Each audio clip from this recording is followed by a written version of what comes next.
औलाद का मोह। दिलीप और सुधांशु नाम के दो भाई थे। दिलीप की शादी कावेरी के साथ हुई और सुधांशु की शादी माया के साथ। शादी के बाद दोनों भाई अपनी अपनी पत्नी के साथ खुशी खुशी रहा करते थे। दोनों भाइयों के परिवार एक ही घर में रहता था। साथ में खाना, साथ में घूमना, कुल मिलाकर दोनों भाइयों का परिवार खुशहाल परिवार था। कुछ सालों के बाद दिलीप की पत्नी कावेरी को एक बेटा हुआ। भैया, आज मैं बहुत खुश हूँ। चाचा बन गया हूँ मैं। हाँ भाई साहब, इस बच्चे के घर में आने से तो रौनक आ गई है। मैं सबको बताऊंगी कि मैं तो चाची बन गई हूँ, चाची। तुम दोनों कितने अच्छे हो। हमारे बच्चे के आने से ऐसे खुश हो रहे हो जैसे ये बच्चा तुम्हारा ही हो। बस भैया, अब आपका बेटा इस दुनिया में आ गया ना, हम भी कोशिश करेंगे कि हमारा भी बच्चा जल्दी से इस दुनिया में आ जाए। और फिर आपका और हमारा बच्चा दोनों मिलकर दिन भर घर के आंगन में खेला करेंगे। कितना मजा आएगा ना। सच कहती हो माया, मैं भी उसी दिन का इंतजार कर रही हूँ जब तुम्हारी भी गोद भर जाएगी और मेरे बेटे को एक छोटा भाई या बहन मिल जाएगी। 1 साल बीत जाता है। दिलीप और कावेरी का बेटा अब 1 साल का हो चुका था, लेकिन सुधांशु और माया की कोई औलाद नहीं होती। माया, लगता है कि हमारी जिंदगी में बच्चे का सुख ही नहीं है। ऐसा क्यों कहते हैं? दिलीप भाई साहब का बेटा भी तो हमारा ही बेटा है ना। तुम्हारी बात बिल्कुल ठीक है माया, लेकिन फिर भी हमारा खुद का एक बच्चा होता तो कितना अच्छा होता। हाँ, कावेरी भाभी भी हमेशा कहती हैं उन्हें अपने बेटे के लिए एक छोटा भाई या बहन चाहिए। लेकिन देखिए ना, हमारी तो किस्मत ही कितनी खराब है। हमारे तो सारे ट्रीटमेंट भी फेल हो चुके हैं। डॉक्टर ने भी साफ साफ कह दिया है कि तुम कभी माँ नहीं बन सकती। वही तो सुधांशु, बहुत बुरी किस्मत है हमारी। लेकिन माया, हम अपनी किस्मत को इतना क्यों कोस रहे हैं? हम दिलीप भाई साहब के बेटे को अपने बेटे की तरह ही प्यार कर सकते हैं ना। हाँ जी, बिल्कुल सच कहा। मैं भी वैसा कर सकती हूँ। चाची हूँ, उसे छोटी माँ का प्यार नहीं दूंगी क्या?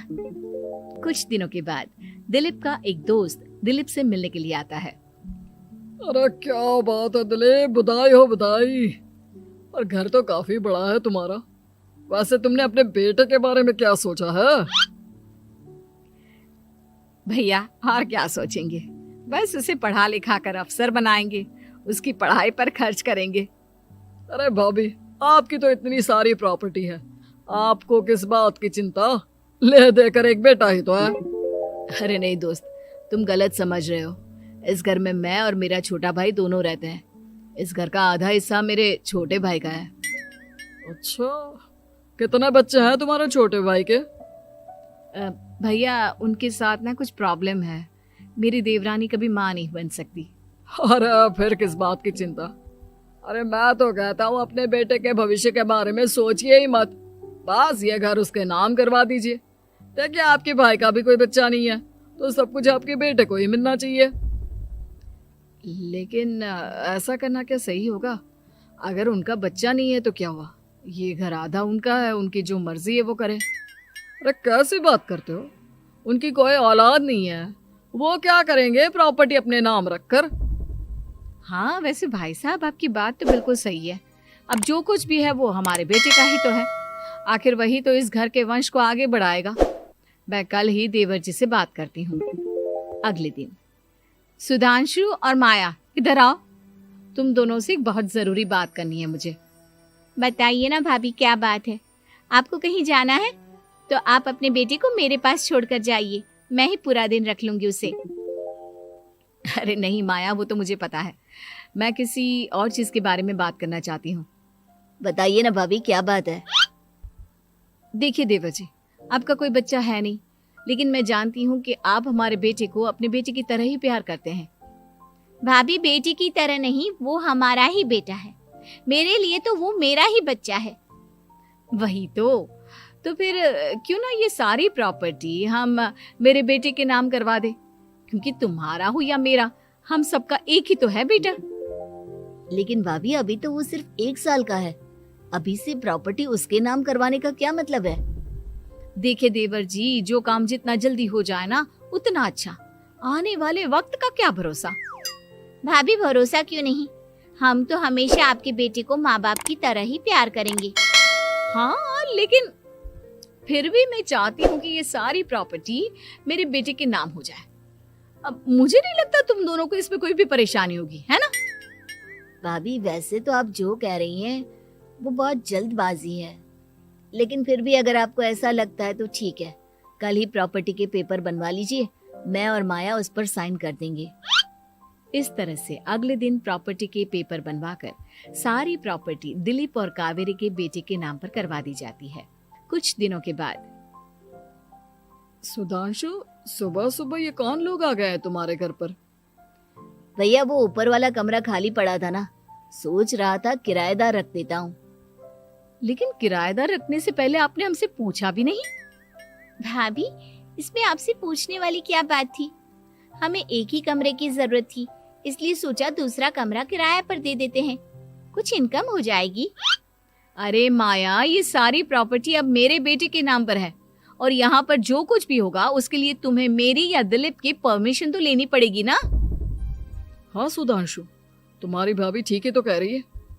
अब देखो, तुमने खुद अपने हाथों से ये प्रॉपर्टी हमारे बेटे के नाम की है, वह अभी बहुत छोटा है, तो इस घर से रिलेटेड सारे फैसले तुम्हें हमसे पूछ कर लेने चाहिए।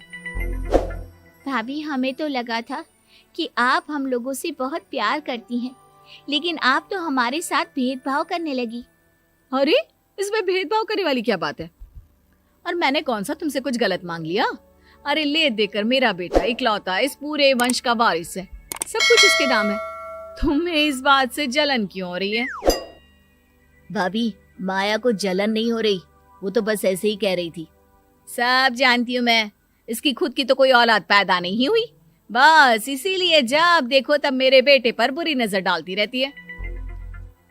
देखो माया, कावेरी तुमसे बड़ी है, वो जैसा कहती है वैसा करो। और वैसे भी इस घर पर अब तुम लोगों का कोई अधिकार नहीं है, वो तो हम लोगों की भलाई समझो जो तुम्हें अभी तक यहाँ रहने दिया है। भैया आप इतने कैसे बदल गए? इस प्रॉपर्टी ने आपके दिल से हमारे लिए प्यार पूरी तरह खत्म कर दिया है क्या? इसी तरह वक्त बीतता जाता है और देखते देखते दिलीप और कावेरी का बेटा प्रणव 25 साल का हो जाता है और उसकी नौकरी लग जाती है। पापा, आज मेरा अपॉइंटमेंट लेटर आ गया है, मैंने सिंगापुर में जॉब ज्वाइन कर ली है। लेकिन प्रणव, विदेश में नौकरी करने जाने से पहले तुम्हें कम से कम अपने मम्मी पापा से एक बार पूछना चाहिए था ना। इसमें पूछने वाली क्या बात है माँ, मैं सिंगापुर जाकर जॉब करना चाहता हूँ तो करना चाहता हूँ। देखो प्रणव, हमने तुम्हारे लिए इतनी सारी प्रॉपर्टी यहाँ पर रखी हुई है, उन सब का क्या होगा? यहाँ रहो, बिजनेस करो। सॉरी पापा, मैं यहाँ रहकर कोई बिजनेस नहीं करने वाला, और ये जितनी भी प्रॉपर्टी आपने मेरे लिए संभाल कर रखी है ना, ऐसे ही किसी को दान में दे दीजिए, क्योंकि मैं सिंगापुर से वापस इंडिया आकर कभी नहीं रहने वाला। दिमाग खराब हो गया है तेरा, जानता नहीं तेरी वजह से हमने तेरे चाचा चाची से लड़ाई करके पूरा घर तेरे नाम करवा दिया था। हाँ तो ऐसा करने से पहले आपको सोचना चाहिए था ना। और मम्मा, मैं तो वैसे भी उस वक्त 1 साल का था, मेरा इस मैटर से कोई लेना देना नहीं है। कैसी बात कर रहा है ये लड़का? अरे तेरी वजह से अपने छोटे भाई से दुश्मनी लेकर बैठा हूं मैंने तो उसे घर से भी निकाल दिया। जानता नहीं तू, बाजू वाले घर में एक छोटा सा कमरा किराए पर लेकर रहते हैं तेरे चाचा चाची, और ये सब मैंने तेरे लिए किया। देखिए पापा, आपने जो कुछ भी किया अपने लिए किया। मैंने आपसे कब कहा था कि मुझे ये प्रॉपर्टी और घर चाहिए? और वैसे भी अपने भाई के साथ इस तरह का बिहेव करके आपने कोई अच्छा काम तो किया नहीं। तू सही कह रहा है बेटा, हमने तेरे चक्कर में अपने छोटे भाई जैसे देवर और बहन जैसी देवरानी को इस घर से निकाल दिया। बहुत बड़ी गलती हो गई मुझसे। ठीक है मॉम, तो अब आप अपनी गलती सुधारो, लेकिन मुझे तो फॉरेन जाना है, मैं वहीं जाऊंगा। अब आगे क्या करना है ये आपका डिसीजन है। और प्रणव सिंगापुर जॉब करने के लिए चला जाता है। कुछ दिनों के बाद जब दिलीप और कावेरी को अपनी गलती का एहसास होता है तो वो सुधांशु के घर पहुंचती है। सुधांशु, माया, हमें माफ कर दो, हमसे बहुत बड़ी गलती हो गई। क्या हुआ भाभी? आज इतने सालों के बाद अब हम गरीब लोगों के घर क्या करने आई हैं? भाभी, हमने तो खुशी खुशी अपने भतीजे को सब कुछ दे दिया, अब हमारे पास कुछ भी नहीं बचा है। भाई मुझसे बहुत बड़ी गलती हो गई, जो तेरे जैसे भाई को मैंने प्रॉपर्टी के चक्कर में घर से निकाला, और जिसके लिए मैंने ये सब कुछ किया वो खुद ही विदेश चला गया। भैया भाभी, जिस बेटे के लिए आपने हम लोगों को इतनी तकलीफ दी, आपस के प्यार को बिगाड़ा, जब वही आपसे दूर चला गया तो आपको इस बात का एहसास हुआ। लेकिन माफ कीजिए, अब हम आपके साथ रहने के लिए उस घर में नहीं आ सकते। नहीं नहीं माया, ऐसा मत कहो, मुझसे बहुत बड़ी गलती हो गई, प्लीज वापस चलो, मैं वो घर फिर से तुम्हारे नाम कर देती हूँ। भाभी, मैं उस घर का क्या करूंगी? किसके लिए?